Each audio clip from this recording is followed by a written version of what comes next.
Hello दोस्तों, मेरा नाम है विवेक पांडे। आज हम एनसीईआरटी की क्लास 12th का चैप्टर नंबर 8 कवर करेंगे। ये बुक है पॉलिटिकल साइंस की। इस चैप्टर में क्षेत्रीय आकांक्षाएं बताई गई हैं। ये आप पोस्टर देख रहे हैं। ये 1 2 3 4 5 6 7 भाषाओं में ये पोस्टर दिया गया है।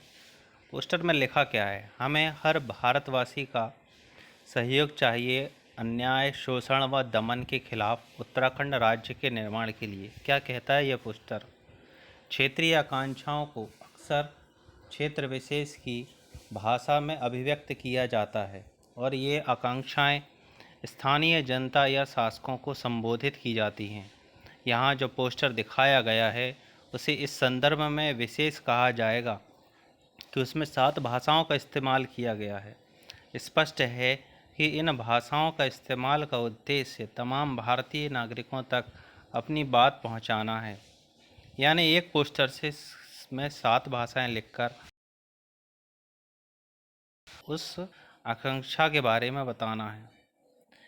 पोस्टर से यह बात साफ जाहिर है कि क्षेत्रीय आकांक्षाओं का राष्ट्रीय भावनाओं से कोई बुनियादी टकराव नहीं।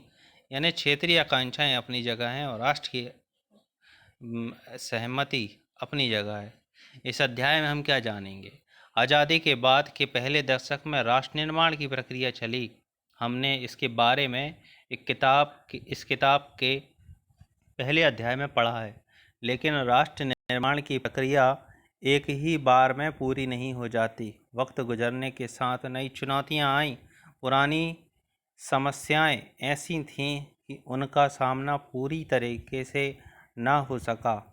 लोकतंत्र के रास्ते पर जैसे जैसे हम बढ़े वैसे वैसे अलग इलाकों के लोगों में स्वायत्तता की भावना पैदा हुई। कभी कभी स्वायत्तता की आकांक्षा की अभिव्यक्ति भारत के संसदीय ढांचे के हदों को पार करके भी हुई। स्वायत्तता की ऐसी आकांक्षाओं ने कभी कभी हिंसक रूप ले लिया और संघर्ष लंबा खिंचा। इन संघर्षों में लोगों ने आक्रामक तेवर अपनाए और बहुधा हथियार भी उठाए। यह नई चुनौती 1980 के दशक में पूरी ताकत के साथ उभरी थी। इस वक्त तक जनता पार्टी के रूप में गैर कांग्रेसवाद का प्रयोग अपनी अंतिम सांसें ले चुका था और केंद्र में थोड़ी बहुत राजनीतिक स्थिरता की स्थिति थी। इस दशक को कुछ बड़े संघर्ष और समझौते के दशक के रूप में याद किया जाएगा। इस दशक में असम, पंजाब, मिजोरम और जम्मू कश्मीर में क्षेत्रीय आकांक्षाओं ने सिर उठाया और सरकार को बड़े जतन के साथ समझौते।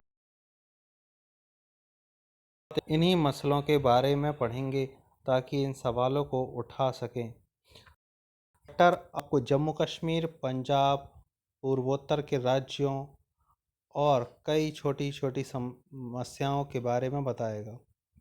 क्षेत्रीय आकांक्षाओं और उनसे उपजे तनाव को किस कारणों से बल मिलता है। भारत सरकार ने ऐसी चुनौतियों और तनावों के प्रति क्या कदम उठाए।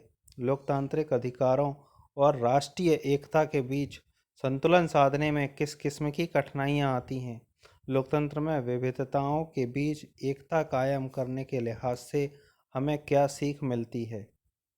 दोस्तों, इस चैप्टर में हम जम्मू कश्मीर के अनुच्छेद 370 को हटाने के पीछे क्या इतिहास रहा, जम्मू कश्मीर में का क्या इतिहास रहा, इसके बारे में जानेंगे। मेरा नाम है विवेक पांडे और मेरे चैनल का नाम है MPPSC 2020। आप मेरे चैनल को लाइक, सब्सक्राइब और शेयर ज़रूर कीजिएगा। साथ ही कमेंट कीजिए चैनल के वीडियो कैसे लग रहे हैं। थैंक यू दोस्तों।